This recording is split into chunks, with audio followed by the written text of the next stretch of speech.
नमो विष्णुपदाय कृष्णप्रेष्ठाय भूतले श्रीमते भक्तिवेदांत स्वामिनिति नामिने नमस्ते सारस्वती देवे गौरवाणी प्रचारिणे निर्विशेष शून्यवादी पाश्चात्य देशतारिणे जय श्री कृष्ण चैतन्य प्रभु नित्यानंद श्री अद्वैत गदाधर शिवासादि गौर भक्त वृंद हरे Krishna Krishna Krishna Hare Hare Hare Ram Ram Ram Hare Hare Hare Krishna. So thank you all very much for joining today's session. For the last many months, almost close to maybe 1.5 years or more, maybe we have been discussing on this topic of Manah Siksha, on this book Manah Siksha, and we will continue our discussion. Last week we completed the 6th verse, so today we will be starting the 7th verse. So before we start today's new verse, I would request His Grace Radha Pramod Prabhu to go ahead and do the recap of the last session that we did. And after that, I will start today's discussion. Hare Krishna. Over to you, Prabhu. Hare Krishna.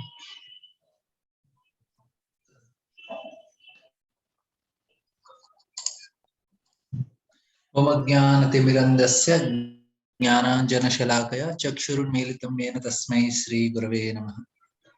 I will just recap of all Maharaj's session, his talk in few minutes, so that we'll get a bird view.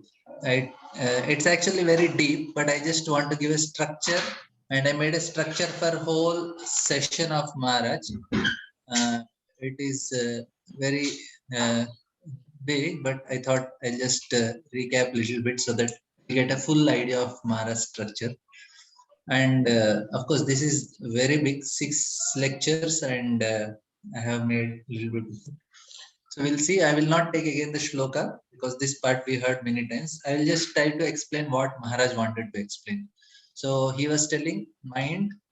So this is the shloka translation, Arachet, and mind, who are you cheating? You yourself feel the fire of remorse for having bathed in the filth. I am burning, you are burning, we both are burning. Why are you doing this? Instead, you bathe in the nectar.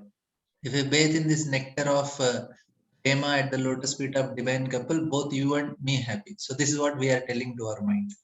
Then he explains what is that stopping us, what is that bathing of donkey's urine, is deception and cheating. So he explains in different ways. So these are different ways he is explaining how deceit and cheating happening within us. So first is because ignorance in our heart takes the form of deception. Kaitava, ignorance is here defined as vancha, dharma, artha, kam, moksha. And why it happens? All these life goals in one way or another puts us in the center. So this is the main reason we are becoming the center. So Vishwanath Chakravarti Thakur explained that living beings are eternal, but their main duty is serve. But instead of serving, if they focus on themselves, then this is called cheating. So cheating, what all different ways of cheating? There for dharma, moksha, wealth, lust, and all these things. So focus of one's life, please Krishna, but instead of even to become dharmic or pious is also it's cheating, and worst is desire for moksha. Then instead of those who say I want to serve Krishna, but instead keep on serving themselves are cheating. So this is about how it happens within us. So under the cover of Krishna, we serve our interests, petty desires, ambitions, and cheating to is actually many ways of cheating. Maharaj is explaining. Even for Sakam Karma Yogi is a cheater according to Nishkam Karma Yogi. But for us, if anything less than that, that is also less than prema for Krishna is also cheating for us. Then he explains what is hypocrisy. Hypocrisy, the cause of, there are two things. The internal cause is because of false ego and mind filled with unholy desires. We want to show ourselves great, then who, then what we are, and our struggle and inability to share with others. And there is also external cause, the ethos, which is severely judgmental. So, so this is the another reason. Then the two ways to deal with such a mind is we deal with it or we hide it. So when we deal it, we saturate ourselves with Krishna conscious vibrations, have a happy Krishna conscious engagement. Another thing is we hide it and it remains as hypocrisy. We wish to be seen an advanced, so there is a desire to be seen an advanced devotee. So that is hypocrisy. Then there is pretense. So hypocrisy is because of false ego, and pretense is because of pride. So we try to always impress others and get appreciation from others and pretend to be something what we are not. So this is how it comes. And desire for recognition and what all we do and how all these are things are discussed. So I'm just giving a structure what Maharaj is trying to explain. Then the desire for recognition, this is also under pretense. And then Maharaj says this anadhas come in a very subtle way. So they are like apsaras. Apsaras means our beautiful thoughts when we are chanting. So it is distracting us from becoming closer to Krishna. So sometimes our material attachments come in a very noble ideas, and for us they come in form of great revelations and all. So these are distracting us from Krishna. Then he gives example of Arjuna and Yudhishthir, how they had noble ideas of not fighting and not lying and other things. Then giving up cheating. So this is very important what Mara is telling. Krishna is always present everywhere. He is the most easiest person to be seen, but we are not able to see. Even if he is present right in front of us, we are not able to see because we have this cheating mentality. He gives the story of Hanuman who could not recognize Ram because he came in a disguise. So giving up cheating is a vital aspect, Anarthanurti, and we should. That is the main thing is keep watching our motives. And he started explaining about deception. So deception, it starts with some small things, small lies and all, and it comes in a harmless way. Small things start becoming offenses. Small way we cheat, but it is offenses. And this offensive behavior, Narottam Das Thakur explains that we should not trust our mind. It start deceiving ourselves, then Vaishnavas, then spiritual master, then we commit offenses. Then deception on spiritual path, how it happens. So what is the first sign of deception? We lack faith and respect in our spiritual preceptors. So we say, what is so special about him? So then we will not observe our mind and hearts in his teaching, absorb our minds. Then we end up observing our mind in Atat Sangha like this. So deception in the spiritual path. And Jiva Goswami also explains that outwardly we bow down to Guru and Sadhus and Vaishnavas, but internally we don't have that faith. And then deception burns body, mind, and soul. How it burns the soul? Unless the deception is given up, the soul cannot progress towards Krishna, and deceptive behavior gradually leads to offenses and burns the soul gradually. And mind, it always causes anxiety because we are deceiving. And then when these steps are there, deception, then we lack faith, absorb in external matters, pitful thought, cruelty, and ends up in violence. And then the relation between offense and cheating. So when we deceive, then we start committing offenses. So how is that connection? So cycle of offense and deceit is hypocrisy generates offenses. Offenses further it is more and more than 100 offenses is hypocrisy, and 1,000 offenses loss of ability to perform devotional austerities, then lose uh, ability to follow basic principles, then lose Shraddha. In order to give up the deceit, we must give up offenses. So if because the bhakti is so powerful, why we are not able to see the result? Holy name is capable of immediately purifying, but because offenses obstruct our purification in the process, and the what because of the result of careless execution of devotional service. So then the solution part, first solution Mara gives simplicity and determination. So the four essential aspects: simplicity, being focused, determined, and not dependent on other opinion. Then the litmus test, that how we are progressing or not. And then he explains what is simplicity, how simplicity protects us from against offenses and helps us preserve pure faith, and this is the main quality of a devotee. And then determination helps us overcome obstacles. And Maharaj is telling Krishna is Paramasatyam. He is supremely pure. So unless we are simple and truthful, we cannot reach him. We cannot have that quality. And then the two fundamental qualities Maharaj explains is respect and gratitude. And in the connection, he gives this Tam Sukaradhyam Rujubir Ananya Sharanayanavi. Kritagna Kona Sevaita Duraradhyam Asadvi. So three things: simple heart, and Ananya Sharana, and grateful. So we have grateful heart, want to do anything for Krishna. A simple heart means a grateful heart. So this is how connection with simplicity.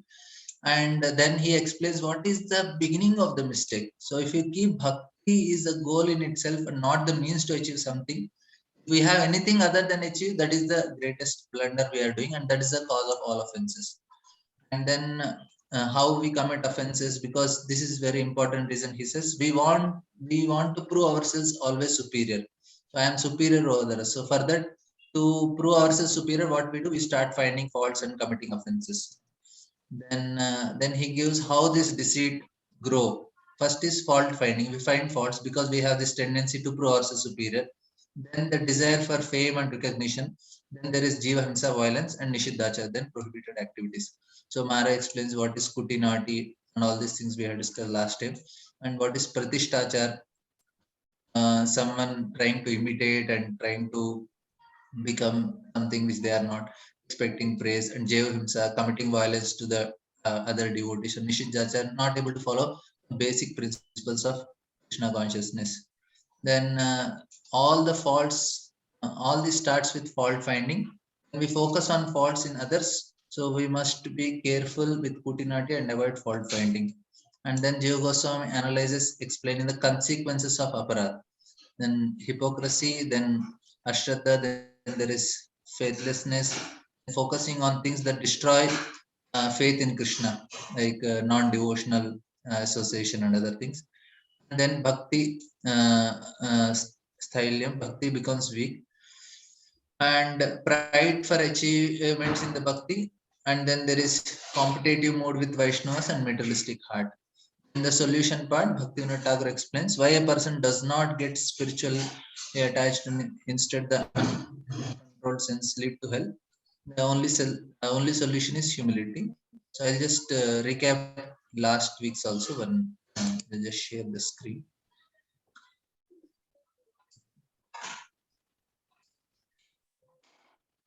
So this is last week. So the solution for all these things. So I'll just 1 minute. I'll just again show you the whole mind map in a big view, so that you will know that this is our understanding of this verse by Bhakti Vigyan Maharaj. So this is cheating, hypocrisy, and pretense. Then there is deception. And there is relation between offense and cheating. And then we have the solution as simplicity. And beginning of the mistake is trying to use bhakti for something, and how the weeds of deceit grow. And in the end, this is what Jiva Goswami's commentary. So this is how is our uh, what Maharaj explained. So now we'll see the very important. If we have all these things, we want solution for it, and the solution what Maharaj explains: humility and our relationship with Guru. So this is the very important solution we get. So the beginning of true humility begins with surrender a false ego to my Guru.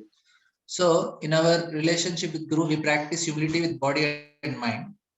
Tadvidi pradipatena. The most important in that is we give our mind. So that is very important. Body and speech is easy, but to give our mind is very important.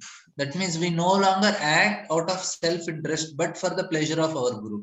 So we want to serve our Guru and do not want and do what he wants us to do. So this is the greatest aspect of humility, which is very much needed for all.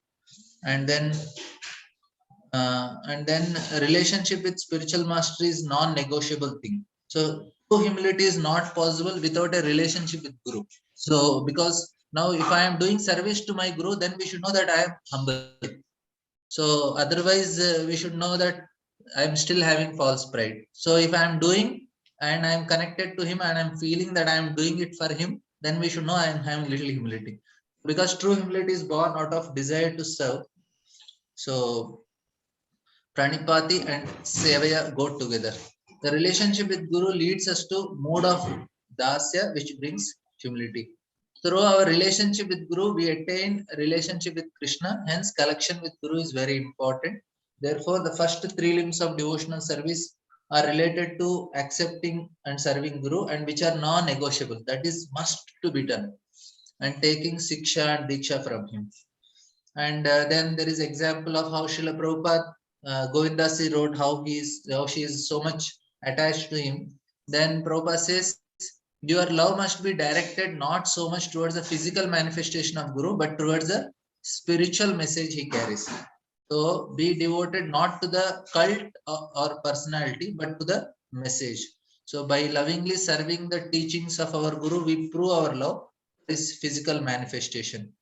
So it is, and we should take devotional service very seriously. So it is never late. Whenever we start, we should start taking seriously. Krishna is infinitely merciful and can give us complete happiness. And in our bhajan, we must show qualities: honesty, or simplicity, and frankness. The second is determination to go to the end by any means. So bhakti we have to start to end. It is not to stop anywhere in between. And then Urla Mataji, she gives her commentary. She told that we all received the process of bhakti, then we received some bhakti. So it is most valuable thing that hold. So we should not let it go. To hold the jewel of Radha Krishna's love. So what is the requirement? One should be clean and polished. And the fortunate devotees seek to bathe and become clean. So bathing in the ocean of pure delight coming from the lotus feet of Gandharvika Giridhari, this will fully wash away deceit and hypocrisy. And if you are bathing in the trickling urine of Vyas, deceit and all these things, the jewel become covered in the donkey urine and cannot show its brilliance. So and this last thing is watering the weeds. So So we should activities that often appear like bhakti but are something else. So we should be very careful what we are watering, and weeds grow along with bhakti creeper. If we are not able to distinguish them, then we'll water the weeds.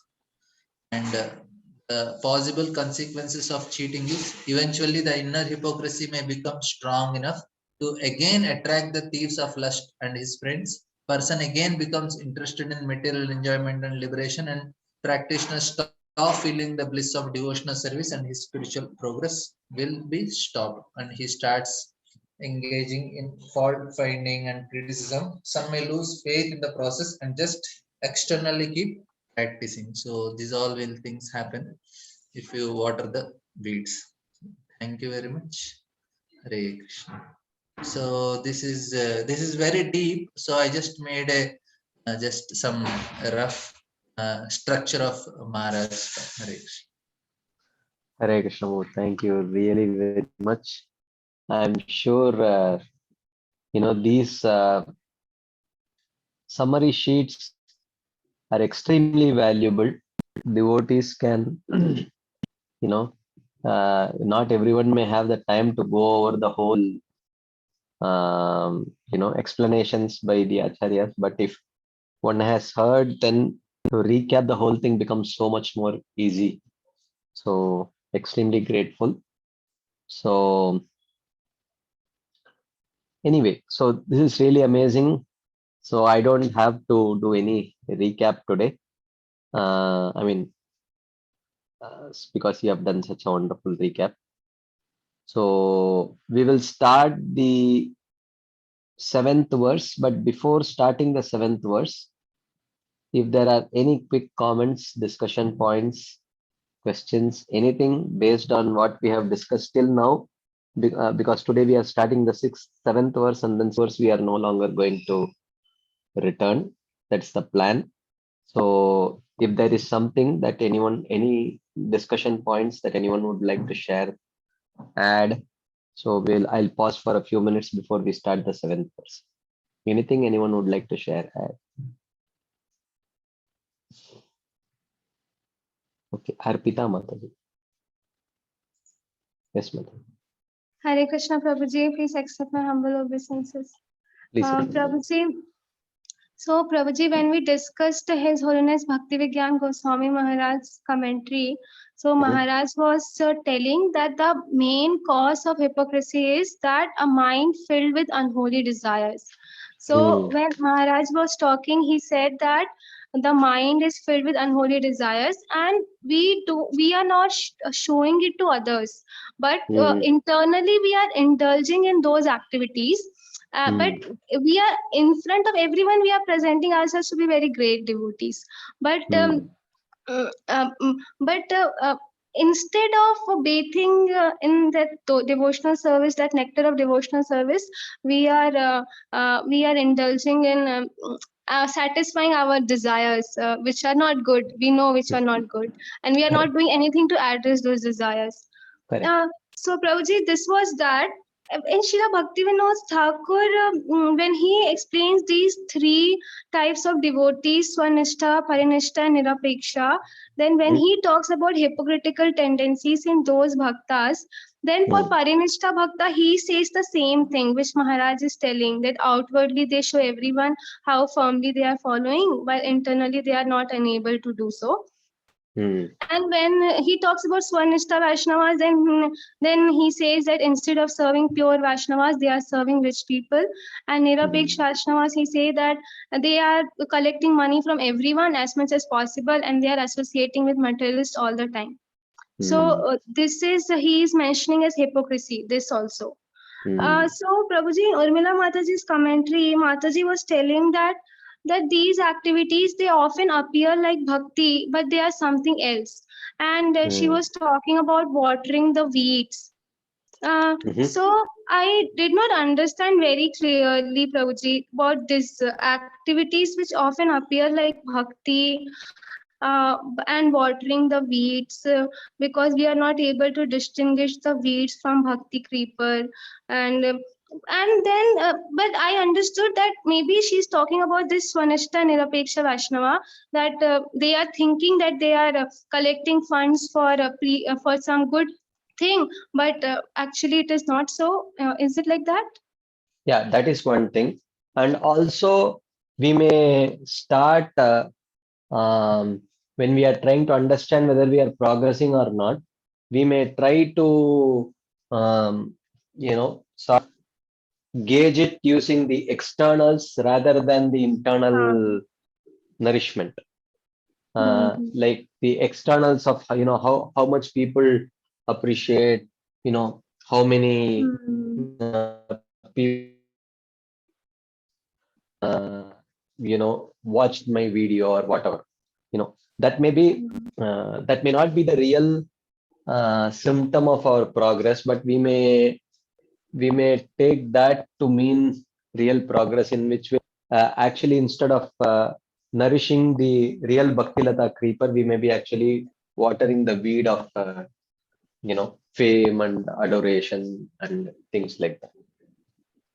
So watering the weed means, Prabhuji, that we are increasing those things. We are not doing anything to get rid of that desire of fame or adoration, and we are very enjoying that. We are happily okay. So this aspect of hypocrisy is talked by Urmila Mataji, where she is talking about this weed. But when Srila Bhaktivigyan Maharaj is talking about the mind which is filled with unholy desires. That like is a root cause. Ultimately, if you see what Urmila Mataji is writing, what she is indicating also, the root cause is unholy desires only. But she is telling that the possible consequences of cheating is that eventually inner hypocrisy, it will lead to this lust and all. It will attract those anarthas. and Correct. people will again become interested. They will again become interested, she's telling, in material enjoyment. Means now they are not interested. Again they'll become very actively indulgent. They'll become actively indulging in those things. In material But it all, enjoyment and yeah, liberation. yeah. So now they are actually they means they have a fairly clean mind now, Prabhuji. They Not She's fairly clean. See, indicating this. it's all not in one sense black and white. Huh. It's not black and white. It's not. It's there or not there. It's Hmm. not completely cleansed, but clean enough to not very grossly indulge, but Hmm. not Hmm. so clean the subtle traces are also not there. But Hmm. when we don't make a concerted effort to clean out the subtle traces, then gradually they enter and they expand, and then we may start grossly also on a gross level also we may start indulging. That's what Mataji is emphasizing on that. So Oh, it's so not about hmm. it's not about clean or not clean. It's about when the traces have not when we are not making a concerted effort to clean out the last traces of those tendencies, um, then they may take root and they may grow into a much more bigger tree like that. So Prabhuji, hypocrisy has many different meanings. It means now, according Yeah, to when Srila Bhaktivinoda Thakur is explaining three Vaishnavas, he has different meaning for different definitions. And when Srila Bhaktivinoda Maharaj is talking, he is talking differently. And when Mataji is talking, she is especially talking about watering the weeds only. So yeah, that is also hypocrisy when we are yeah. That watering is the one weeds. aspect. Yeah, that is one One aspect aspect. of hypocrisy. Yeah, Oh, yeah, so many aspects actually. yeah. Okay, Prabhuji, thank you so much, Prabhuji. Hare Krishna. Anything else anyone would like to add, share before we move on to the next verse?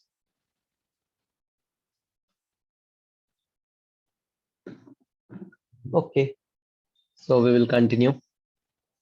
So we have completed 6 out of 12 verses, which is actually, uh, we have taken a long time. Um just hold on. Till now, we have spent almost mm, till last week. Uh, just hold on.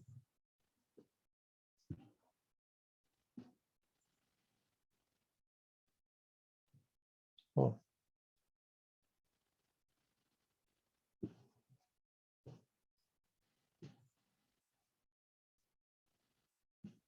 okay. So we have spent almost like, I think, how many sessions we have completed? Almost more than 67 sessions.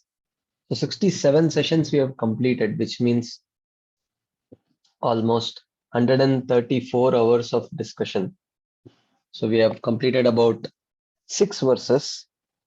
Of course, the rest of the 6 verses do not, except for the next one verse, the 7th verse. I think the subsequent verses do not have such long commentaries by the acharyas, because these 4 verses, 4, 5, 6, 7, they speak about anartha nivritti in detail. Mm, so therefore there are such elaborate commentaries, because it's very important to address them. But then after that, from 8th verse onwards, the commentaries are fairly small. They're not that long. So I don't foresee that it will take so much time. We have taken 67 sessions to complete the first mm, 6 verses. My guess is it may take about another 30 sessions maximum, probably. So close to, when we are close to about 100 sessions, I think we will be able to complete Manah Siksha. So which means another 6 to 7 months maybe. If we don't have many cancellations, I think we should be able to complete Manah Siksha. But thank you very much, and I really appreciate your regular attendance and enthusiastic participation. It has been really wonderful journey together, and I really appreciate. So let's start the 7th verse today, and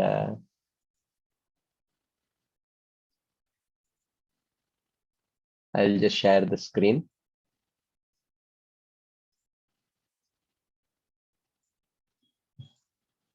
So I will do a quick recap of what we have seen till now in Manah Siksha. Of course, Radha Pramod Prabhu recap the whole commentary of Bhakti Vigyan Goswami Maharaj for the 6th verse. That itself was an elaborate commentary, but I am not going to do it that elaborately. I am just going to quickly do a flow of the first 6 verses that we have seen, and then we will start the 7th verse, right? So in the first verse of Manah Siksha, we will chant the verse, and then we will see the meaning of the verse, and we will see what he says. Gurau goshte goshtalayishu sujane bhusuragane Swamantre Shrinamni Vrajanavayuvadvan Vasharane Sadadambam Hitpa Kururatima Purva Matitaram Aye Swantar Bratas Chatubirabiyache Dritapada. So, in this verse, Srila Raghunath Das Goswami says that Aye Swantar Bhrata. Oh, my dear mind, my dear brother mind, you have to do 2 things, he says. If you want to start your journey towards the lotus feet of Krishna, then 2 things you have to be convinced. What are the 2 things which you have to be convinced about? You have to be convinced of giving up your material designations and attachments, which he describes as Sada Dambam Hitva. Dambam literally means pride, but here Dambam refers to pride which is born out of our attachment to our material designations. Right? Basically, Dambam Hitva means Sarvopadi Vinirmuktam. You should be willing to give up your material upadis and material attachments, which manifest in various forms, which manifest in the form of lust, anger, envy, greed, illusion, pride, and which manifest in the form of pretense and hypocrisy and deceit, which can manifest in the form of desire for name, fame, glorification, etc. But at the root of all these things is our material upadis. Okay, so which he is indicating Sada Dambam Hitva. By using the word Sada, he indicates that it is not that today you give and from tomorrow it will not be there. To give up one's material upadis is a constant process. That's what he is indicating by using the word Sada. If you kick it out, it will not go out immediately. You have to constantly endeavor to give it up. That's why he is indicating. That's what he is indicating by the word Sada. Sada Dambam Hitva Kururatim Apurvam Atitaram. Like that. So this is so the first thing that he is indicating is please be willing to give up your material upadis. And then what? And then you should try to develop your spiritual designation and attachment. So what is spiritual designation? Jiver Swarup Hoy Krishner Nityadas, the eternal servant of Krishna. So how do I develop that upadhi? Huh? So how do I develop that upadhi? Srila Raghunath Das Goswami says, you can develop that upadhi by developing an attraction and attachment to things, people, places connected to Krishna. What are those things, people, places connected to Krishna? He says 8 things. Gurau Goshte Goshtalayishu Sujane Bhusuragane Swamantre Shrinamni Vrajana Vayuvadvan Vasharane. These are the 8 things. Gurau means our Shiksha Guru and Diksha Guru. Goshte, Vrindavan. Goshtalayishu, the Vrajavasis. Sujane, the Vaishnavas. Bhusuragane, the Brahmanas. Swamantre, the Gayatri mantra that we receive from our Guru. Shri Namni, the holy name of the Lord. Vrajanavayuva Dvandva Sharane, and the process of surrendering to the lotus feet of Radha and Krishna. So, and then he says, Kuru Ratim Apurvam Atitaram. He says, you have to develop an Apurvarati. One has to develop an Apurvarati towards these 8 things. What is the meaning of Apurvarati? Apurvarati means unprecedented attraction. Unprecedented. What is so unprecedented? He says, till now, your attraction towards things of this world have been on the platform of your false ego. I am the enjoyer. I am the controller. So till now, whatever attraction you had towards things of this world has been on the platform of your false ego, but you should, but the kind of attraction that you should develop towards these 8 things should be on the platform of true ego. It should be on the platform of true ego. And second thing, he says that whatever attraction you had for things of this world till now have been for your Atmendriya Priti, have been for the gratification of your own senses. But the attraction that you should develop towards these 8 things should be in the mood of Krishnendriya Priti, for the pleasure of Krishna. That is why it is called as Apurvarati. The attraction that you should develop towards these things should be completely different from what the kind of attachment that you had towards things of this world. And then he says, Atitaram Kuru. Atitaram Kuru means you have to actually endeavor very sincerely to develop this attachment, which means to 8 of these things, to all these 8 things, you have to have a perfect plan of action as to how am I going to develop attraction towards these 8 things. So for Guru, what are the various things that we could do to develop attraction towards the Guru? Goshte, what are the things that I'm going to do to develop my attraction towards Vrindavan? Goshtalayishu, how am I going to systematically develop my attraction towards the Vrajavasis? I could do 1, 2, 3, 4, 5, 6, like that. And then starting to implement those 1, 2, 3, 4, 5, 6. In this way, one has to plan and endeavor to develop attraction towards these 8 things. That is what he says, Atitaram Kuru. There must be an intense endeavor from the side of the practitioner. So in essence, in the first instruction that Srila Raghunath Das Goswami gives to the mind is that, my dear mind, please get ready to give up your material designations and attachments and get ready to develop your spiritual designation and attachment by attaching yourself to these 8 things. endeavor to attach yourself to these 8 things, which are things, people, places connected to Krishna, and process also connected to Krishna. Vrajanavayuvad Bandhashri, like that. Then in the next verse, he says, he's talking about a change of paradigm. How he's the next instruction to the mind is, my dear mind, you have to change your paradigm of thinking, feeling, and willing.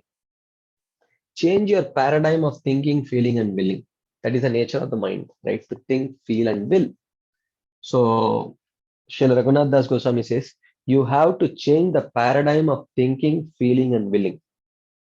Okay. So, what does he say? Na dharmam, na dharmam, shruti gana niruktam kila kuru. Vrajera Krishna prachura paricharya mihatanu.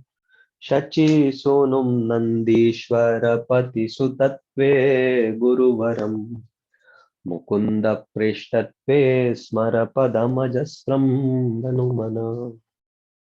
So he's telling that nadharmam nadharmam shrutigana nirukta kila kuru. My dear mind, till now you are thinking that whatever is dharma, I will do. Whatever is adharma, I will not do. You had various conception of what is right, what is wrong. You know, some people who are materialistic, you had an understanding of what is right and wrong. What I like is right, whatever I don't like is wrong. That was our conception. That ragasya sankalpo dveshasya varjan. Or if you are little more dharmic, if you are karmanishta, then you are thinking dharmasya sankalpo adharmasya varjanam. Whatever the dharma shastras say is dharma, I will follow. Whatever the dharma shastras say as adharma, I will not follow. So this was your understanding.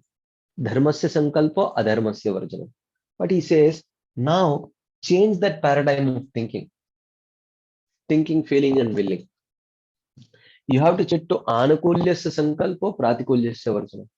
What is favorable for pleasing Krishna, I will accept.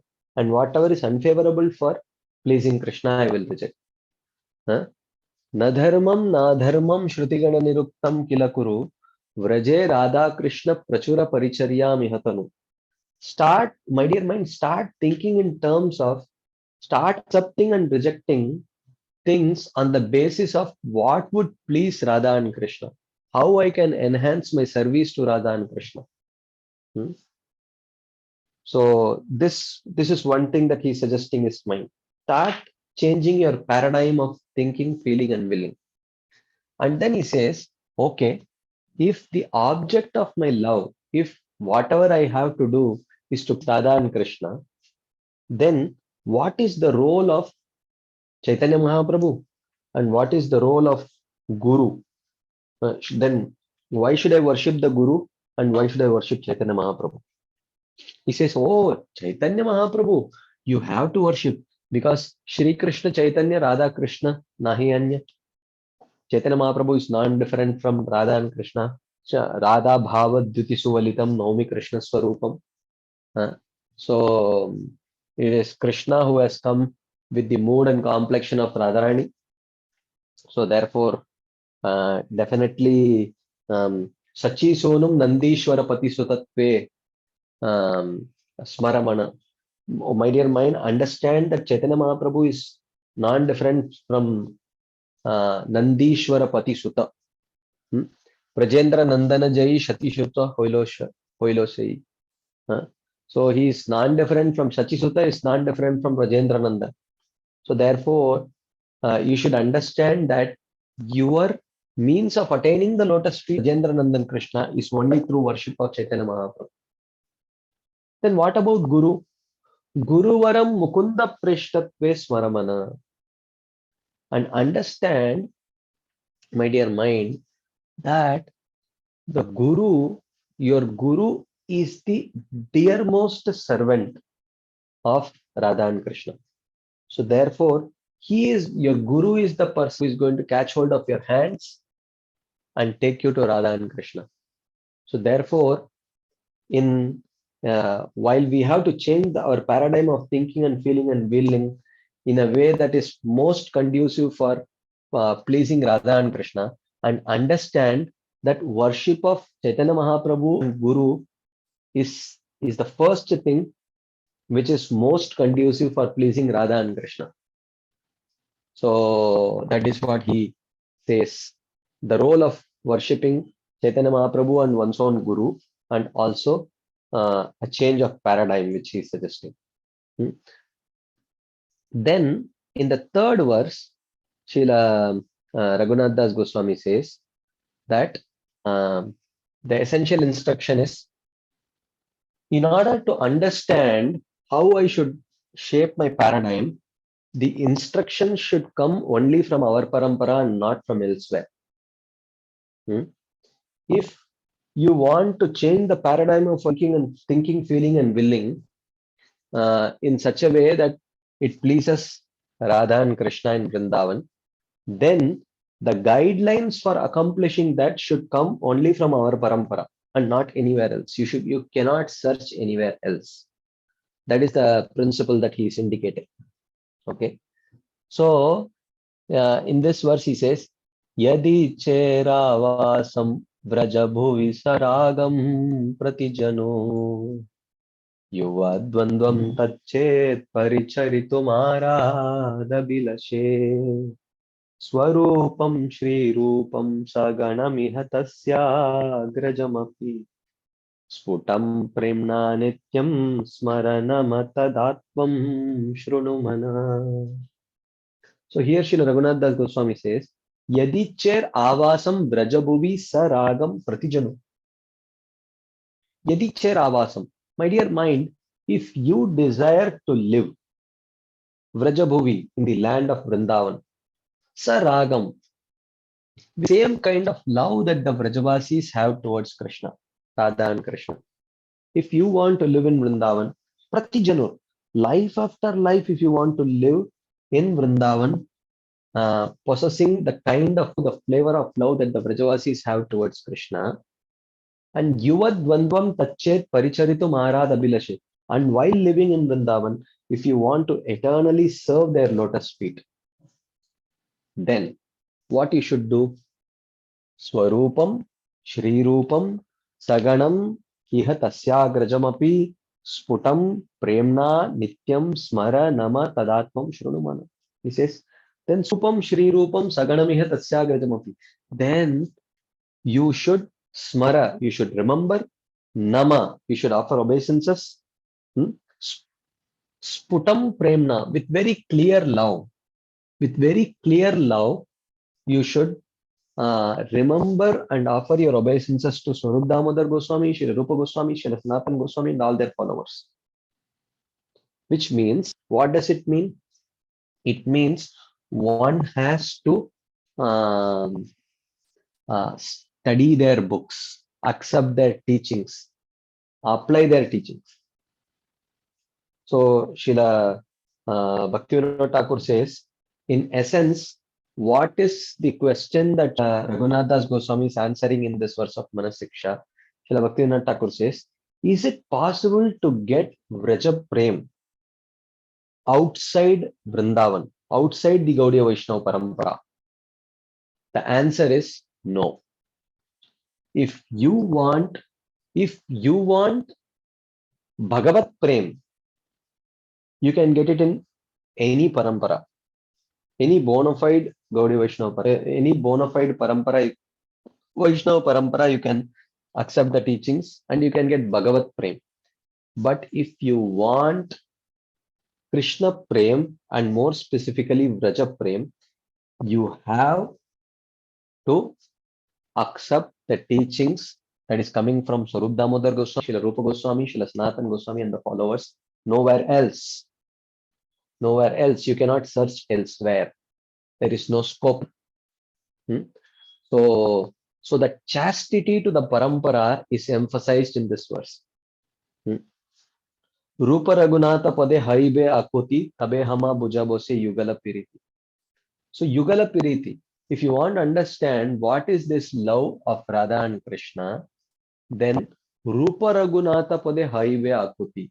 One show attachment to the lotus feet of Rupa Raghunath. This is the literal translation of this. But if you see Srila Prabhupada translating this, he says, how does he explain Rupa Raghunatha Pade Haive Akuti?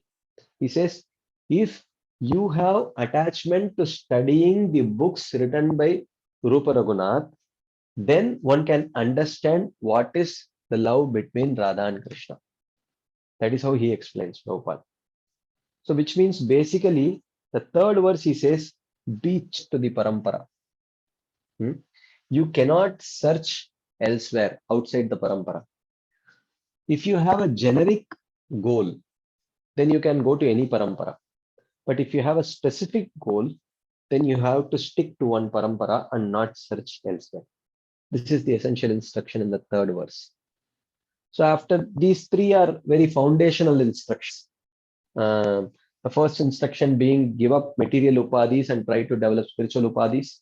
And once you get this desire, then change the paradigm of thinking, feeling, and willing. And then third, be chaste. Your thinking, feeling, and willing should be shaped by our Parampara Acharya's writings and not elsewhere. Once this is very clear, then starting from the fourth verse onwards, 4, 5, 6, 7, next to 4 verses, he speaks about various anarthas, various obstacles which may hinder our progress. Starting from the grossest obstacle to subtler and subtler obstacles he discusses. So first, he says there are 3 gross obstacles. What are the 3 gross obstacles? He says, Asadvarta Veshya Visrajamati Sarvasvaharani Kata Mukti Vyagrya Na Shrunu Kila Sarvatma Kilani Api Tyaktva Lakshmi Patiratimito Vyo Manayani Vraje Radha Krishna Swarati Mani Dautvam Bhajamana. He says, 3 things you have to consciously try to give up. Asad Varta Veshya Visrija Mati Sarvasva Harani. He says, first give up Asad Varta. Varta can mean words, Varta can mean activities. Okay. So Asad Varta can mean Prajalpa, or Asad Varta can mean that which increases Asad Trishna, thirst for material enjoyment. So what are those activities which enhances thirst for material enjoyment? Atyahara prayasascha prajalpo niyamagraha janasangascha laulyam cha shadbir bhaktir vinashyati. These 6 things enhance our asat trishna, thirst for material enjoyment. Okay, so one should give this up, which means one should constantly endeavor to give up atyahara prayasascha prajalpa niyamagraha jandu and laulyam. Then he says, Kata Mukti Vyagrya Na Shrunu Kila Sarvatma Gilani. And discussions about Mukti Kata, reading literatures which glorify Mukti and the desire for Mukti, it can kill our service attitude towards Krishna. And it will make us extremely, you can say, it can make us extremely self-centered. Then the third thing he says, Apityatva Lakshmi Patiratim Ito Vyomanayani. This is a very interesting obstacle that he says. Don't be attached to worshipping any other form of the Lord, including the form of Lakshmi Narayana. Because your goal, on one side you are telling, my goal is to go to Goloka Vrindavan and serve Radha and Krishna. But on the other side, you are developing attraction to worshipping Lakshmi Narayana. This is not very favorable, he says. You can worship Lakshmi Narayana, but your attachment should be to worship Radha and Krishna only. So develop that attachment. So that's what he tells in the last line. Vraje Radha Krishnau Swarati Manidau Tvam Bhajamana. So instead worship Radha and Krishna, whom if you worship, they will give the jewel of attraction towards their own lotus feet to you. Okay. So in this way, in this verse, he talks about 3 gross obstacles in the form of Asadvarta, Muktikata, and Lakshmi Patirati. Okay. Then he comes to the next, in the next verse, he talks about little more grosser obstacles. What is that?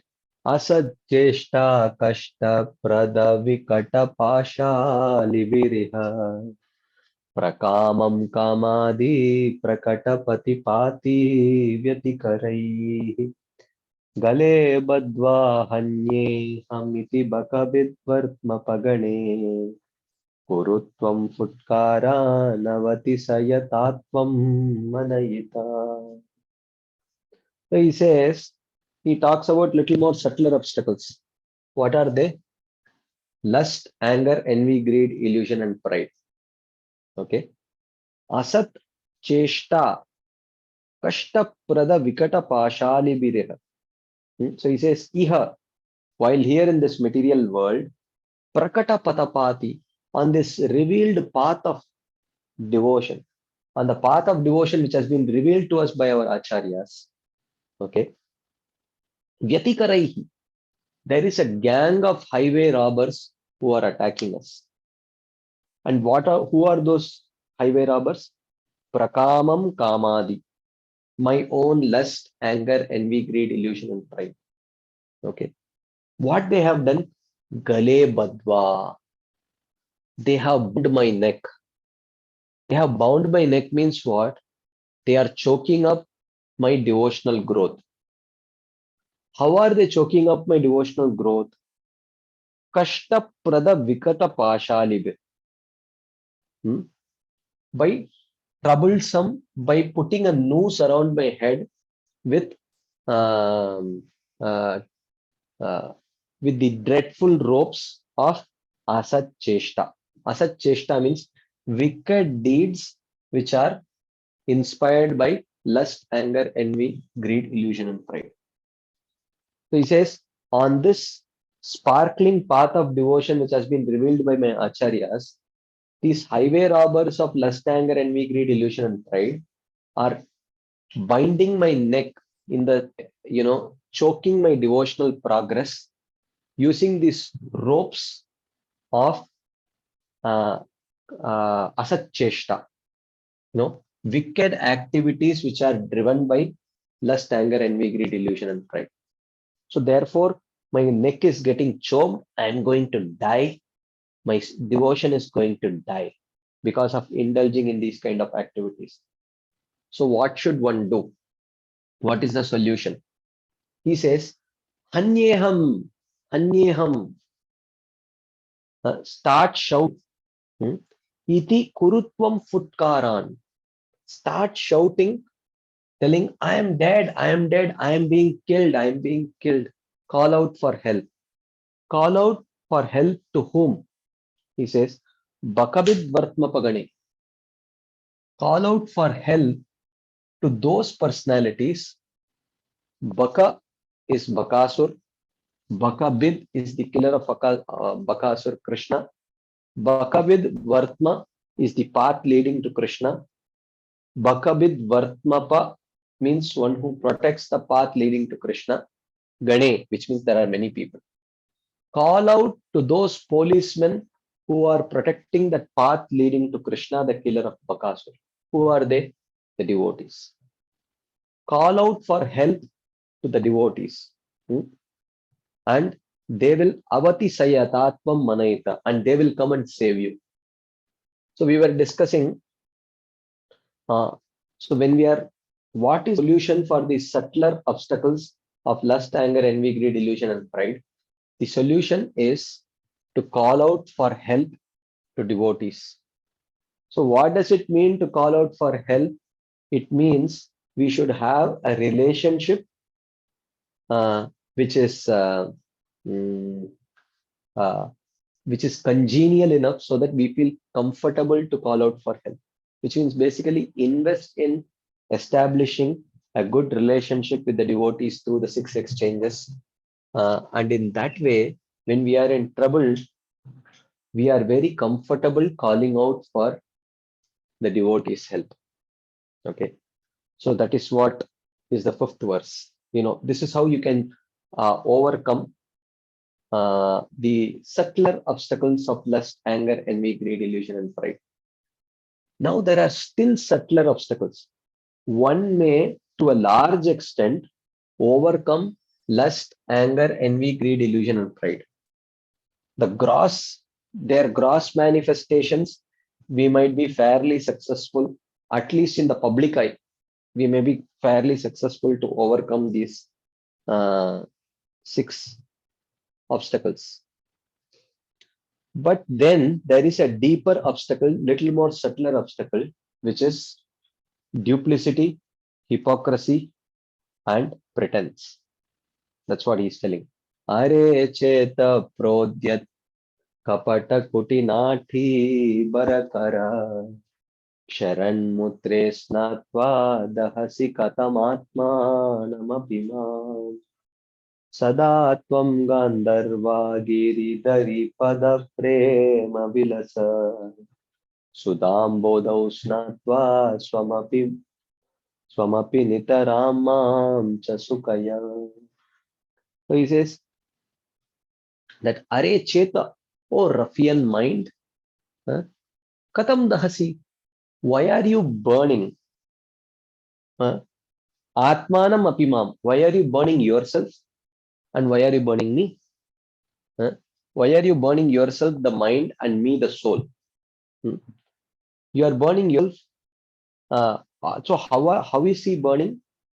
Sharan mutre snatva, by taking bath in the trickling urine. Whose urine? Bharakara, by the great donkey. So what is this great donkey? What is taking bath in the trickling urine of the donkey? He says, Prodyat kapata kutinati, by engaging in this hypocrisy and duplicity. Okay, so how does this hypocrisy and duplicity burn the mind and burn the soul? It burns the mind because when we are trying to pretend, act in a hypocritical way, so that other people think good about us, even though we may not be good, then we have to do all sorts of things to hide our real propensity from others. And for the mind, this gives tremendous anxiety. So this is actually burning the mind. The mind gets burnt because of that. How does the soul gets burnt? The soul gets burnt because these inclinations of deceit, hypocrisy, and duplicity actually chokes the creeper of Bhakti Lata by introducing more and more unfavorable tendencies in the heart of the living entity. So, like we saw in detail about how it inspires fault-finding tendency, and how fault-finding tendency eventually leads to offenses, and how these offenses choke the Bhaktilata creeper, like that. So, in this way, Srila Raghunath Das Goswami is addressing the mind by telling, why are you doing this? Why are you burning yourself? And why are you burning me? So instead, I will give you a solution. He says, anyway, you want to take bath. After taking bath, you want to get cleansed and you want to become cool. But by taking bath in a donkey's urine, you will become more dirty and it will burn you. So it is counterproductive. Instead, why don't you take bath in Sadatvam Gandharva Giridhara Pada Prema Vilasat Sudambodau Snatva Swamapi Nitaram Mamcha Sukaya. Rather, learn to take bath in the nectarian ocean that is emanating from the lotus feet of Radha and Krishna. And in this way, you will You will become happy, O mind, and you will make me happy, make me the soul also. Huh? So what does it mean to take bath in the nectarian ocean emanating from the lotus feet of Radha and Krishna? It means to completely inundate oneself in offering prayers, glorifying Radha and Krishna, offering prayers, expressing one's own fallen state, expressing one's own, Dainya Bodhika, Samprarthanatmika, and Lalasamai prayers. By offering prayers and by being absorbed in hearing about them, glorifying them, in doing that, the center is shifted from the self to Radha and Krishna.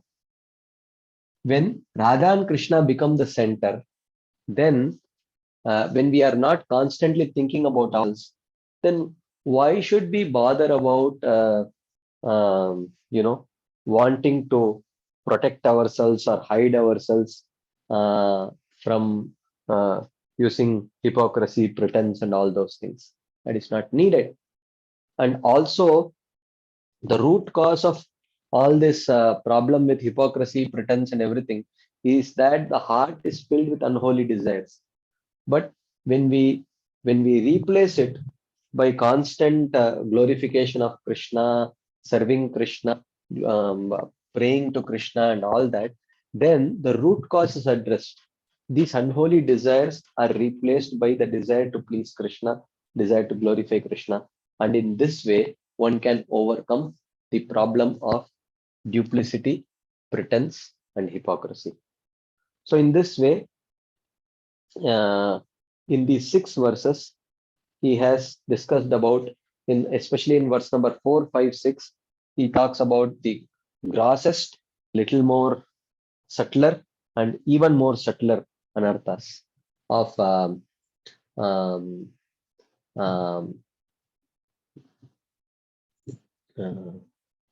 of this duplicity, hypocrisy, and pretense. Okay. So now in the 7th verse, he is going to describe the subtlest of all anarthas. So this is the last verse which is going to discuss about one more layer, the deepest layer of anartha is what we are going to discuss about now.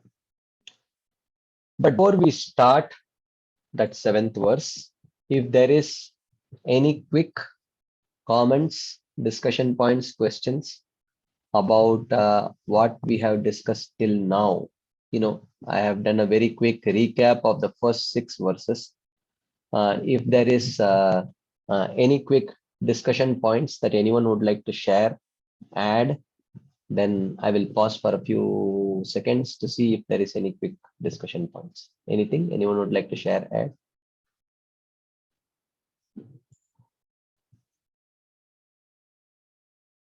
Okay, I see one question in the chat box. Okay, someone has raised his hand. Okay, Radha Pramod. Yes, bro. No, this book is very wonderful, and by taking it long, I feel we get attached to the book. We don't want to get it over only. This is so nice book, and means that fixed up. Okay, Wednesday means I have to be in Manah Siksha. So Tuesday. you can go on for long also. Means the instructions are so. Of course, to practice is very difficult, but they're really very helpful to understand at least. Maybe one day we'll be able to apply. But this is one of the it became my one of the favorite books, at least to work upon. Yeah, I think that's how I remember in GV we started discussing this, and when we discussed this, actually I remember 4 of us were discussing, and then the 3 other devotees who heard who came for this discussion got so inspired that they started their own groups, and everywhere they started discussing Manasiksha. In ashram, there were many groups discussing Manasiksha because it was such a relevant book, in addressing, you know, addressing our problems in such a straightforward way, actually, that that you feel confident. Yes, even the acharyas are speaking about it, so we should actually address these problems. Yeah, I mean, I also felt, this was one of the most relevant books, Nectar of Instruction and Manasiksha, very powerful, such crystal clear presentation of our philosophy, and in such a simple way, and in just 11, 12 verses like that. So powerful. Yeah. Thank you, bro. Thank you for sharing your thoughts. Madhavi Gopi Mataji. Hare Krishna, Dandavat Prabhuji. Anatma. Can we, yeah, okay. Prabhuji, in the beginning, when we started the book, you had mentioned that it will slowly, it is like a mirror, and it will take out, means show us the mirror of what all anarthas we harbor usually and things like that. So that time it was just a theoretical statement for me. But as the sessions moved further, and especially so in last 3-4 sessions, I have actually, realized what mirror you were talking about. And every time, to the extent that everything, at least I do, I try to ask myself, what is my intention behind this? So that means it has helped us immensely to improve, that really I'm doing this for my pleasure, or it is because people will say good about me, or what is the basic intention behind doing this. So if it is not in alignment with what the scripture, like what Manasiksha is saying, then that becomes the pivot point, that no, I have to turn. This is not the right thing. I have to turn, and this is the right thing. So that crystal clear understanding and that mirror, it has really started showing something. And Yeah, the amazing. whole, Yeah, I mean, one person, this is the perfection that at least, if you have really started thinking along these lines, then the whole discussion is so successful, actually. That at least one also, devotee yeah, has become inspired. all the acharyas also have commented it so nicely. Like last time, the Urmila Mataji's that poem was so very, it has gone so, and you also conduct it in a such a way that it allows us time, and it gives us the forum. So it is really nice. Only one thing I've been struggling with, but I think this is not the forum. I will message you personally. Means that I have Okay, not, that I have not digested yet. So I will message you that. okay, Matan. Thank you. Hare Krishna. Yes, Krishna Nam Prabhu. Hare Krishna, Dandavat Pranam Prabhu. Dandavat, Matan. Prabhu, one general question which this topic came up earlier. Can I ask? It's not Yes, directly related to today's discussion. Okay, bro. You were earlier mentioning there were 3 types of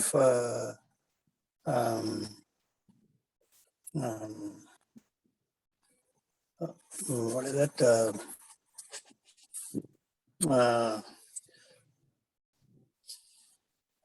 Three types of what about devotees?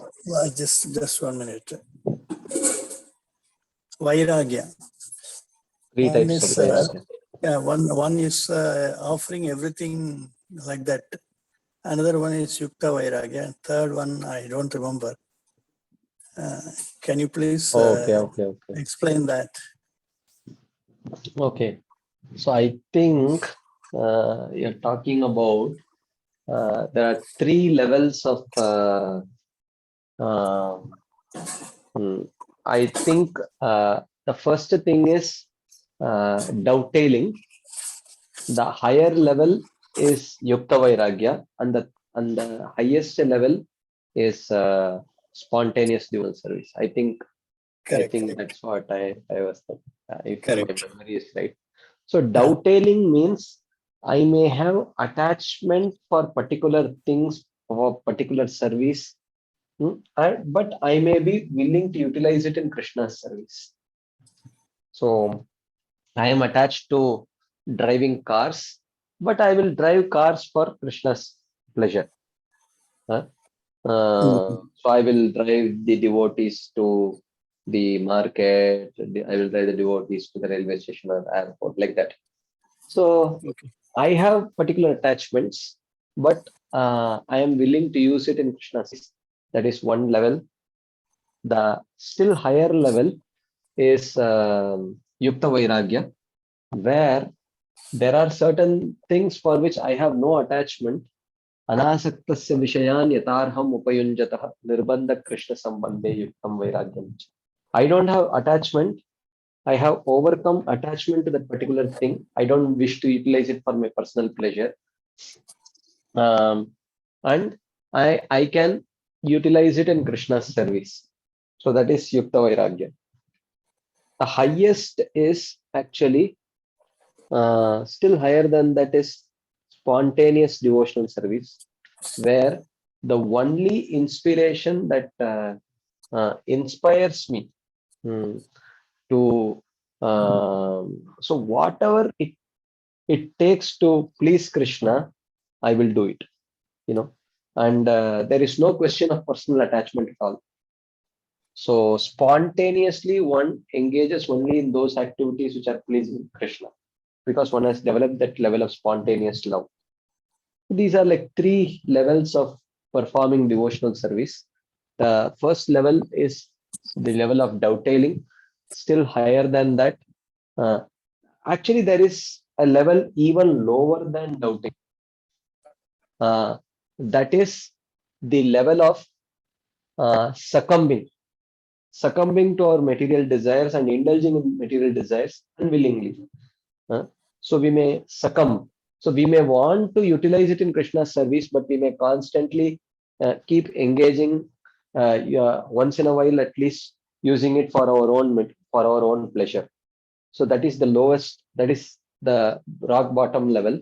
But even that comes within the left devotional service, where unwillingly we may indulge in sense gratification, even though we know that it is not pleasing Krishna. Still higher level is, you dovetail it in Krishna's service, but not indulge personally in that. And the still higher level is Yukta Vairagya, and the highest level is spontaneous devotional service, like that. Is that okay, bro? Now, between Yukta Vairagya and spontaneous devotion service, if you take, for example, a service or an object on which you have no attachment, but you are using it in Krishna's service, that also falls in the category of spontaneous devotion service, because there also you are doing it for the pleasure of Krishna. Yeah, you are doing it for the pleasure of Krishna, but there is no spontaneous desire to please Krishna. The desire is there, but the desire is not yet spontaneous. Spontaneous desire means at the stage of bhava or prema. At the stage of but how do we distinguish what is spontaneous when some service is done or some object is used for Krishna's service? Whether that person is using it out of spontaneous devotional service or out of Yukta Vairagya. How do spontaneous devotional service means there must be spiritual emotions too. Spiritual emotions. The stage of bhava is called a spontaneous devotional service. At the stage of sadhana bhakti, it is not spontaneous devotional service. We don't have any. We have spontaneous sense gratification only. We don't have, even though we may utilize certain things in Krishna's service, but that is not spontaneous. No, but The in only Yukta Vairagya, you told that you don't have attachment for a certain yeah, like for object. example, at your home you have chamara. Chamara is there. Do you Correct. find do you see any utility in the chamara for personal gratification? No. No. So that you can utilize it only in Krishna's service. Na? Nirbandha Okay. Krishna Sambandhe. Whenever you use the chamara, you use it only for Krishna's service. There is no personal utility because a much more easier way of fanning yourself is to switch on the fan. That's a much more easier way. So in one sense, there is no personal utility for a chamara or the conch shell. So except for sounding the conch shell during the arti, do you find any other utility for your personal gratification in a conch shell? So these are things which anyone, even a beginner in Krishna consciousness, can actually engage in the Vairagya. But if one has no attachment for any material object or any service and dedicates everything for Krishna's pleasure, then that is spontaneous devotional service. it Because also comes under Yukta Vairagya. It will not come under Yukta Vairagya because Bhakti Pareshanubhavo Virakti Rantra Chaisha Trikayekakara. The Bhakti, Pareshanubhava and Virakti, all three simultaneously increase. So if according to your statement, if someone has absolutely no attachment to anything in this world or any service in this world for personal gratification, that level of virakti one can develop on the path of bhakti. One can develop that level of virakti only at the stage of bhava or prema. At that level, it is no longer yukta vairagya. It is actually spontaneous devotion service. Or can we say, suppose there are 20 objects or service.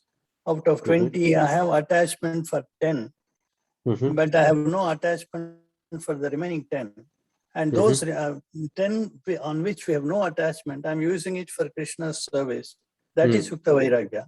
And the remaining 10 objects on which I have attachment, that is sense gratification. That can be either doubtile or that you can succumb to that. Okay, so it is partially you're having no attachment and partially we have attachment. So both mixed. Yeah. Whereas in the case of spontaneous devotion service, it is absolutely 100% no attachment. Yeah, there is no attachment. There is attachment only to please Krishna. So it is Yukta Vairagya is a subset of spontaneous devotion. In spontaneous devotion service, there is no question of attachment at all. Yeah, there is no question of material attachment. Whereas in Yukta Vairagya, we have attachment for certain things and no attachment for certain other things. And where you are utilizing those things for Krishna's service, it becomes Yukta Vairagya. Yukta Vairagya, correct. Yeah. Okay, Prabhu. Thank you. Hare Krishna. Hare Krishna. Anything else anyone would like to share, add before we move on to the 7th verse? Okay. So if there is no further discussion points, then I think we will move on to the 7th verse. I think I saw one question in the chat box. Kindly explain how the mind burns. The mind burns because if you indulge in hypocrisy and deceit, then in order to protect that act of hypocrisy that the person does not come to know, then the mind is always in anxiety or fear. So that actually burns the mind. So because the mind can, one emotion which the mind finds very difficult to handle is the emotion of uncertainty and anxiety. And hypocrisy creates that emotion of uncertainty and anxiety within the mind, which actually the mind burns because of that. Because if we are suffering from some anartha, but if we are constantly hiding it from everyone, then we have to be very careful that no one knows that I'm suffering from this anartha, and that creates a lot of anxiety. And to the extent that we are suffering from that anartha, to the extent anxiety increases. And to the extent the mind has to deal with the emotion of anxiety, to that extent, mind cannot handle it. It's a very difficult emotion for the mind to handle like that. Okay. If there are no further discussion points, I think we will move on to the new verse, 7th verse, which is going to speak about the subtlest layer of anartha. The subtlest layer of anartha, which is what we are going to see now. Okay. So we will chant the verse and then we will see the meaning of the verse. Pratishta sha drishta shvapacha ramani me hridi nate katam sadhu prema sprushati shuchiretan nanu mana sadatvam sevasva prabudayita samantamatulam yata tam nishkasya tvaritamiham veshayati saha.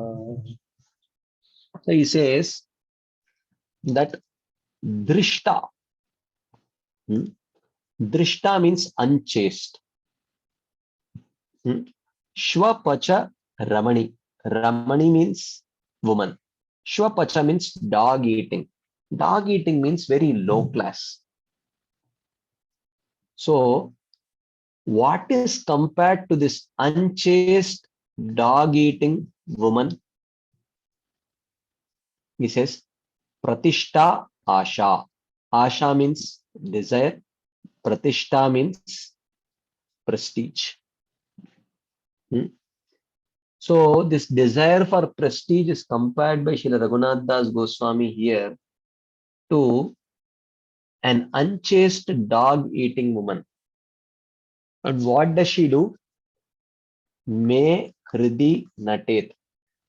As long as this unchaste dog-eating woman of the desire for prestige is dancing within my heart, as long as I am constantly desiring, people should recognize me, people should give me respect, I should become famous, people should know me, people should understand how advanced I am, right?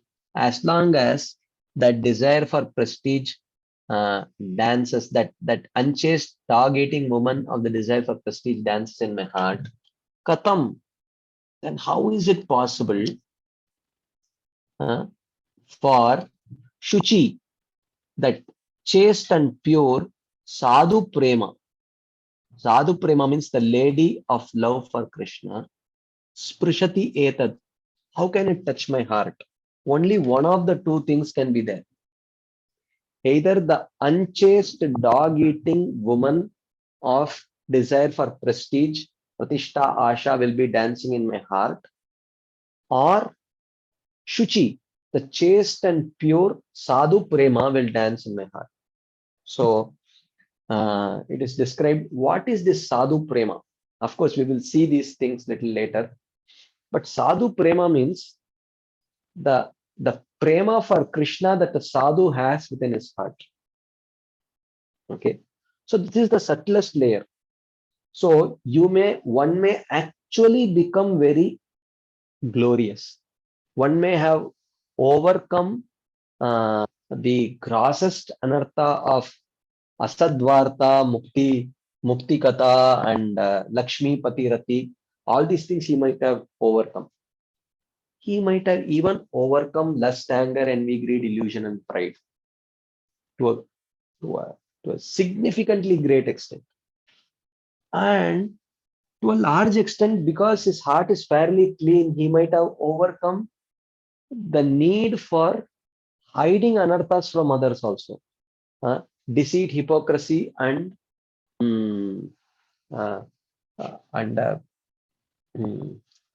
all these things, pretense. But which But there is one small thing which may be hindering his complete progress towards Krishna Prem. What? What is that? Array, actually I am so advanced. Why are people not recognizing me? Why are people not giving me the respect that I deserve? You see, these people are suffering from so much lust, anger, envy, greed, illusion, and pride. I have overcome that. Huh? Or others are suffering from this hypocrisy, pretense, and deceit. To a large extent, I have overcome that. People should recognize, right? They should give the respect that I deserve. Huh? So this desire for prestige is a subtlest. Pratistasha drishta shvapacha ramani me hridinate. Katam sadhu prema. Huh? Katam sadhu prema sprushati shuchir etan nanumona. How can this chaste lady of love for Krishna? Sadhu prema means the prema for Krishna that a sadhu has in his heart. So which means we cannot touch that. Sadhu prema also means the prema that the sadhu has towards me, a very exalted devotee, the love that he has towards me, I cannot understand it as long as this desire for prestige is there within my heart. And the third meaning of sadhu prema is how much love I potentially have for the sadhu. That I will never be able to understand as long as this desire for prestige is dancing in my heart. So that's what he's telling. Pratistasha drishta shvapacha ramani me hridinate. Katam sadhu prema sprushati shuchir etan nanumana. As long as this unchaste woman of desire for prestige is dancing in my heart, how can the chaste and pure lady love for Krishna touch it? So what is the solution for this Pratishta Asha, desire for prestige, the subtlest anartha? Okay, so he says, Sada Tvam Sevasva Prabhudayita Samantam Atulam. Sada Tvam Sevasva. Therefore, Nanumana, therefore, O my dear mind, Sada, always, Tvam, you, Sevasva, you should serve. I should serve whom? Atulam, the incomparable Prabhu Dayita Samantam. Samantam means commander-in-chief. Prabhu Dayita means one who is very dear to my Lord. So, you should always serve the incomparable beloved devotee commander of Krishna's army. So, which means serving very exalted devotees is the solution to overcome the desire for prestige. What will that serving that commander-in-chief devotee, what will serving him, what will it bring to me? Yata Saha, so that commander-in-chief devotee, Tvaritam, immediately, Tam Nishkasya, he will drive away this Shwapacharamani, this dog-eating woman of Pratishtasha, the desire for prestige, Tam Veshayati, and he will establish this Sadhu Prema, Shuchir Sadhu Prema, the chaste love for Krishna within the heart, Iha, within the heart. So that's what he says. So the subtlest problem, the subtlest of the anartha is actually Pratishta Asha, the desire for prestige. And the problem is, as long as that is there, the doors are shut. We are standing right at the doorstep of Krishna Prema, but the door is closed. But if we can give up this Pratishta Asha, desire for prestige, then the door for Krishna Prema can open. So How do I overcome this desire for prestige? He says, by always serving the incomparable beloved devotee commander of Krishna's army. And if we serve such exalted devotees, then they will drive away this desire for prestige from within my heart, and they will establish that pure love of Krishna within my heart. This is the solution that is given. So this is basic understanding of this verse. Okay. Now let us see what Srila Bhaktivinoda Thakur has to say, elaborating on this puja, labh, pratishtha, same thing, same category. Puja is worship. Labha means distinction, adore, and pratishtha is adoration. Like that. So it all falls within that category only. So it is all covered in the 7th verse. People should know that I am a very progressed. I have progressed a lot. People should understand, and he may actually have overcome significantly the lower anarthas. So therefore he's rightfully expecting that, hey, look, come on. Sakale samman korite shakati deho nata jata jata. Tabe to gaibo harinama suke aparada habehata. So he is thinking, look, this is what Bhaktivinoda Thakur has told. Sakale samman korite shakati dehonata jata. That you should learn how to respect a person according to his level of advancement. Come on, can't you? That I have actually put in lot of effort to overcome all these anarthas. Why can't you see and give me the respect that I deserve? And he is rightfully expecting, in one sense, right? He is expecting, please give me what I deserve.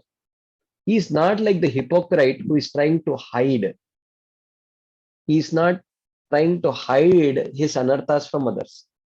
He is telling, give me what I deserve. Give me the respect what I deserve. That's what he's asking. He's right in one sense. You should give him the respect that he deserves. But in wanting that respect, he is actually shutting the door on Krishna Prema. He says, come on, give it up. Give it up. At what cost are you wanting that respect? So you have accomplished anartha navritti. Now you have to work on artha pravritti. So instead of working on artha pravritti, why are you so much interested in pratishta pravritti? You want to enhance your pratishta, but rather you have to work on enhancing your love towards Krishna. Yes, no doubt you have done a commendable job in accomplishing anartha nivritti, so you really deserve respect. But don't you see that being attached to that respect is a big anartha which is acting as a stumbling block for you? Give up that attachment to prestige and respect and start working on artha pravritti and start working on developing attachment towards Krishna. And how can you give up this last snare of desire for respect? Learn to serve the advanced devotees. That is what he's telling. Then you will get that sadhu prema. This is the essence of this particular verse. Let us see what Srila Bhaktivinoda Thakur has to say about this verse in his Bhajan Darpan commentary. So here he says, this verse answers any doubts about why a person who has given up material enjoyment may still have deceit in the heart.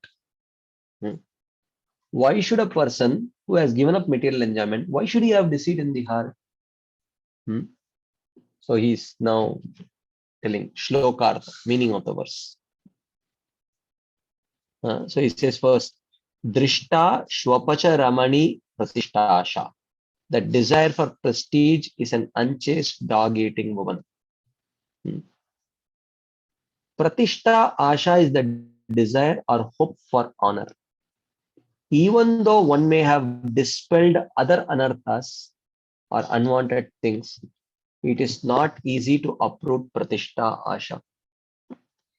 It nourishes and generates the other forms of deceit. So this is it. It nourishes and generates other forms of deceit. Okay, so unless the Pratishtha Asha is not given up, then in the long run, it is not possible to completely give up Kapata Kutinati, deceit, hypocrisy, and all these things. This desire for honor is the root of all the anarthas. But since it is never able to recognize its own fault, it is shameless. So that is the meaning of drishta. Drishta means unchaste or shameless. She is shameless because other anarthas you can understand, but this anartha we will never be able to. It is very difficult to recognize this fault, that I am actually hankering for honor. We may think that I deserve it, right?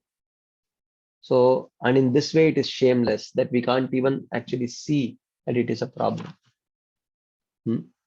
Because many times for us, we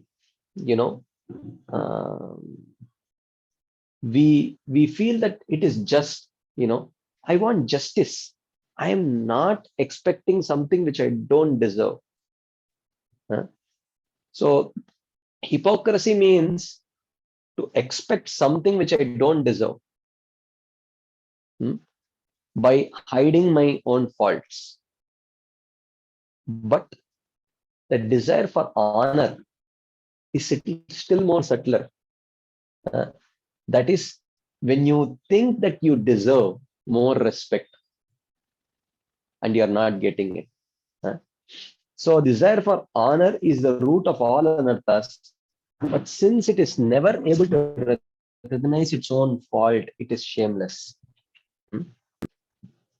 So fame is like the dog flesh, and one eager for such fame is called Drishta Shwapacha Ramani, a dog-eating promiscuous woman.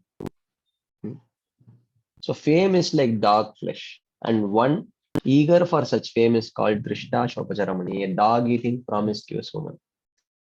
In the previous verse, the three types of sadhakas were explained. Each type demonstrates the desire for pratishtha in a different way. Each type demonstrates the desire for pratishtha in a different way. See, actually, the Swanishta, Parinishthita, and Nirapeksha devotee.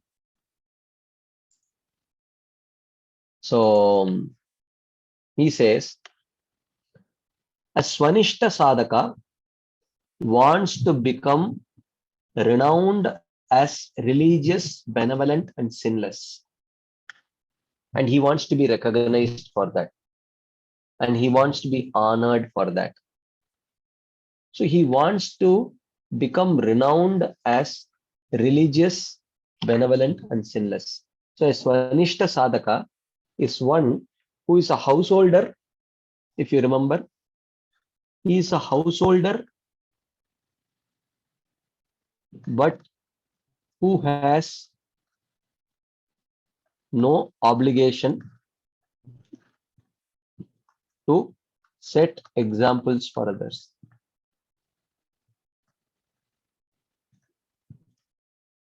Which means he does not perform varnashram duties. He performs only devotional activities. Okay. So he is a Swanishta Sadhaka. So how can Pratishta Asha manifest? Pratishta Asha. How can Pratishta Asha manifest in such a person? He wants to be renowned as a religious, benevolent, and sinless person. And who is a Parinishtita Sadhaka? He is a householder who sets example for others by performing Varnashram duties. Okay. See, along with his practice of devotional service, he also performs Varnashram duties for Loka Sangraha, for setting the right example for others. So, how does Pratishtasha come in such a person? A Parinishtita Sadhaka hopes to be known as a devotee of Vishnu, as a knower of spiritual subject matters, and as detached. Whereas Swanishta Sadhaka wants to be renowned as religious, benevolent, and sinless. A Parinishtita Sadhaka, he wants to be known as a devotee of Vishnu, as a knower of spiritual subject matters, and as detached. And a Nirapeksha Sadhaka is actually a Babaji, which means ideally he should be at the stage of Bhava or Prema. So which means there is no question of Pratishtasha there. So, but if a Nirapeksha has Pratishtasha, then he is not actually a Nirapeksha devotee at all. And a Nirapeksha Sadhaka wants to be known as spotless and renounced, as a master of the conclusions of the Shastras, and as having a perfect understanding of devotion. Basically, more or less similar, you know. They want to be known as very religious, benevolent, sinless, a knower of the spiritual subject matters, as very detached, as having perfect understanding of devotion, as having mastered the conclusions of the Shastras. These are the various ways in which we want to be known as Pratishta Asha. We want to be honored in this way.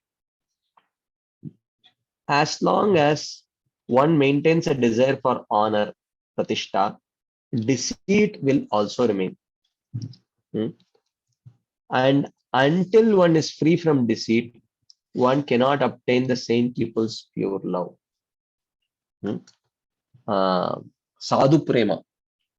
Saintly people's pure love we cannot get. So this Pratishta Asha is the root cause of this Kapata Kutinati, Kapatata and Kutinati, deceit, hypocrisy, and all these kinds of things. So this is what he is talking about as Drishta Shwapacha Ramani Pratishta Asha. The desire for prestige is an unchaste dog-eating woman. Then in the next topic, he talks about Shuchir Sadhu Prema, pure love of God. Srila Rupa Goswami states, Samyag Masrinita Swanto Mamatva Atishayankitaha Bhavah Sa Eva Sandratma Budair Prema Nigadyate. So this is the definition of Prema. What is the definition of Prema? Samyag means complete. Masrinita means melting. Swanto, Swa Antaha means heart. When the heart is completely melted, when the heart is completely melted, and Mamatva Atishaya Ankitaha. Ankitaha means he is endowed with. He is endowed with Atishaya Mamatva. Atishaya Mamatva means intense possessiveness. Okay. So when the heart is completely melted and he is endowed with intense possessiveness, and bhavaha sa eva sandratma. Atma, the essence of this prema is sandra bhava. Sandra means condensed. Bhavaha is the stage of bhava. When bhava or the sthai bhava, in either Shanta, Dasya, Sakya, Vatsalya or Madhurya, when it becomes very condensed, Budhair Prema Nigadyate. Budhair, intelligent people, the intelligent persons, Prema Nigadyate, call it as Prema. Okay. So this is the nature of Prema. The nature of Prema is that the heart becomes completely molten due to love, and that love manifests in the form of an intense possessiveness towards Krishna, and that stage is a completely condensed bhavaha sa eva sandratma. It is a condensed state of bhava. Budhair prema nigadyate. Intelligent people call this stage as prema. When bhava becomes extremely condensed, it is called prema by the learned. It softens the heart completely and produces extreme possessiveness of the Lord in the experiencer. This is the definition of prema. So he is describing Shuchir Sadhu Prema. What is this pure love of God? This is that stage. Only when the desire for Pratishta is cast away does one's whole heart become softened. Otherwise, it is not possible. To the extent that we want to be honored, to the extent that we want prestige, to that extent, the heart becomes hard. It will not become soft. So then he is talking about Prabhu Daita Atula Samanta, powerful, incomparable commanders of Sri Krishna. Who are these powerful, incomparable commanders of Sri Krishna whom we are supposed to serve?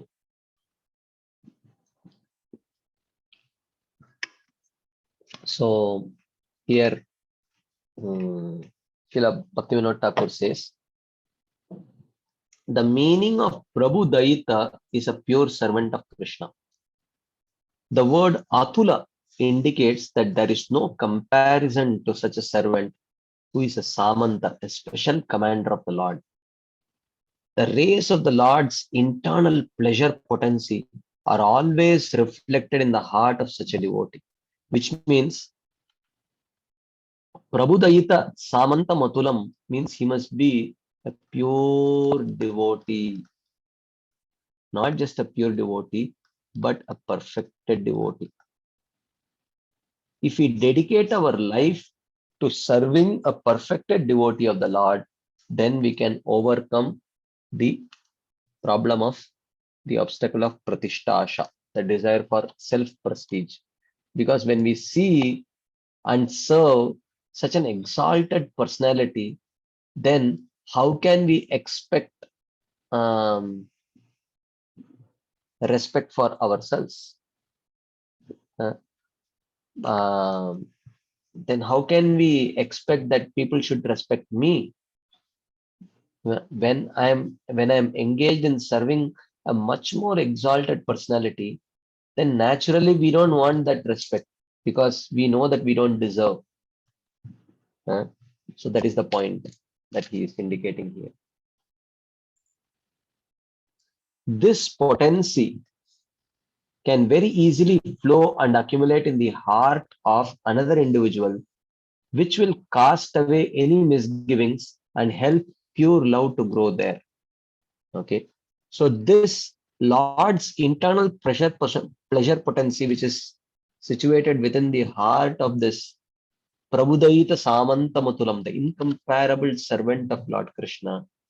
When we come in touch through service, through serving such a devotee, then that internal potency of Krishna, which is there within the heart of that devotee, can flow and accumulate in the heart of the individual who is serving. And this will cast away any misgivings and help pure love to grow there.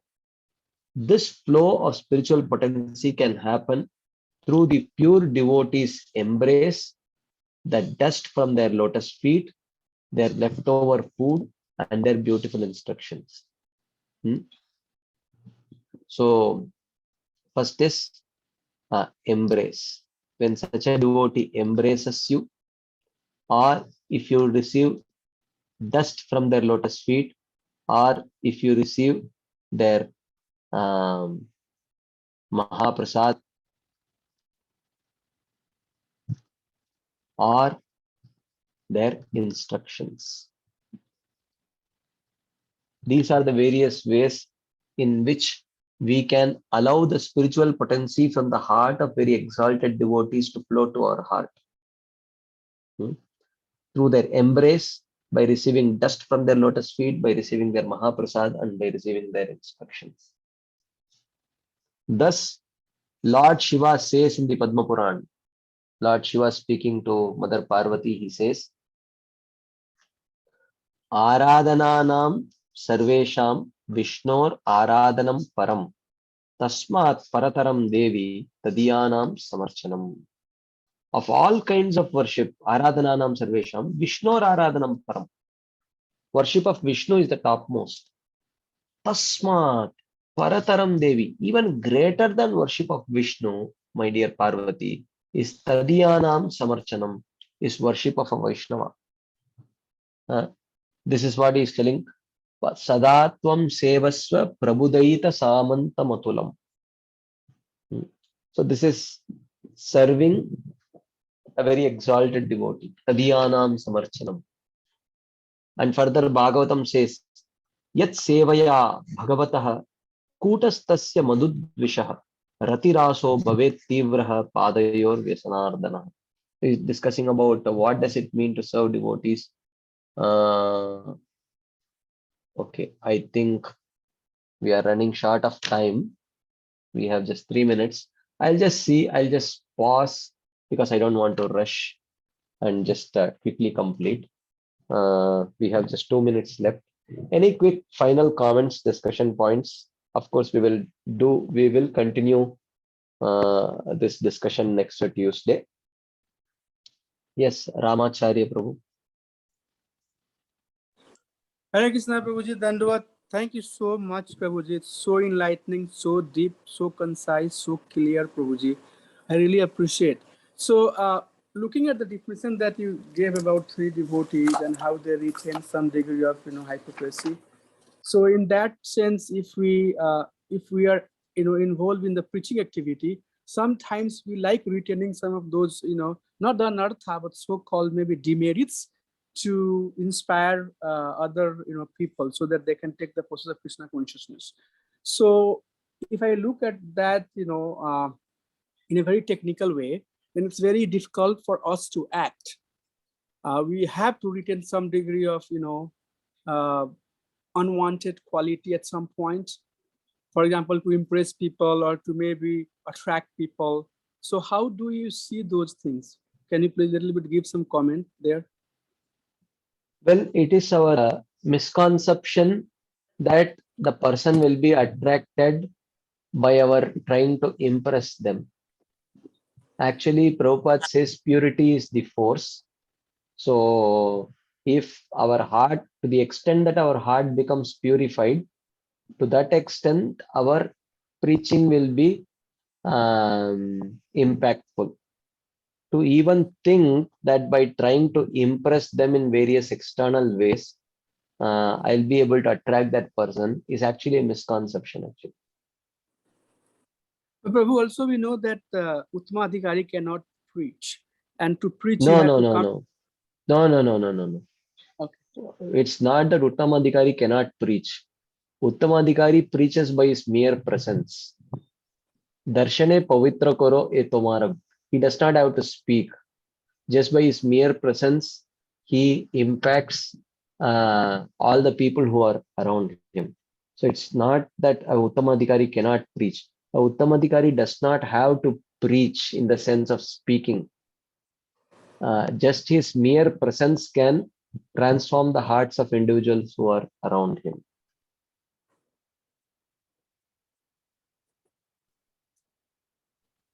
Got it, Prabhuji. Thank you. Hare Krishna. Because the point that I was thinking is that for Madhyamadhikari, as we know that, they have to respect who are of the, higher caliber, have friendship, and then, ignore and be compassionate. This four quality that we talk. So this is also some degree of distinction that we have to see. So that's why I was distinction distinction one may have to see. That is for sure. That distinction we have to see.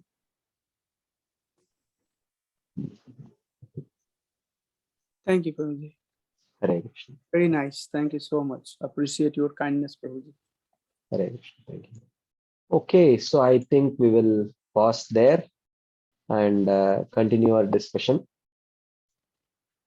next Tuesday. So thank you all very much for your patient listening and your enthusiastic participation. Srila Pad ki jai, Srila Raghunath Das Goswami Pad ki jai, Srila Bhakti Vinod Thakur ki jai, Shri Manah Siksa ki jai. Hare Krishna. Thank you very much.